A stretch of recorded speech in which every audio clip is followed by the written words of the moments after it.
નમસ્કાર દર્શક મિત્રો, તહેલકા ન્યૂઝમાં આપનું સ્વાગત છે અને હું આપની સાથે વૈશાલી પોબાલ.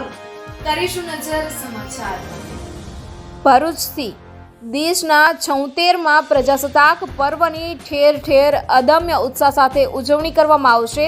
ત્યારે ભરૂચ જિલ્લા કક્ષાના પ્રજાસત્તાક પર્વની શહેરની દૂધધારા ડેરીના ગ્રાઉન્ડમાં ઉજવણી કરાશે, જેમાં રાજ્ય કક્ષાના મંત્રી કુંવરજી હળપતિ રાષ્ટ્રધ્વજને સલામી આપશે. ત્યારે હાલ દૂધધારા ડેરીના ગ્રાઉન્ડમાં પ્રજાસત્તાક પર્વની ઉજવણીની તડામાર તૈયારીઓ ચાલી રહી છે. સાથે જ પોલીસ અને વહીવટી તંત્રના અધિકારીઓ દ્વારા રિહર્સલ પણ કરાવવામાં આવ્યું હતું. પ્રજાસત્તાક દિનના દિવસે ધ્વજવંદન, પરેડ, સાંસ્કૃતિક કાર્યક્રમો તેમજ સ્વાતંત્ર્ય સેનાનીઓના સન્માન સહિતના કાર્યક્રમો યોજાશે, જેમાં રાજકીય આગેવાનો સહિત અધિકારીઓ અને નગરજનો મોટી સંખ્યામાં ઉપસ્થિત રહેશે. રિપોર્ટર રવિ સૈયદ, તહેલકા ન્યૂઝ, ભરૂચ.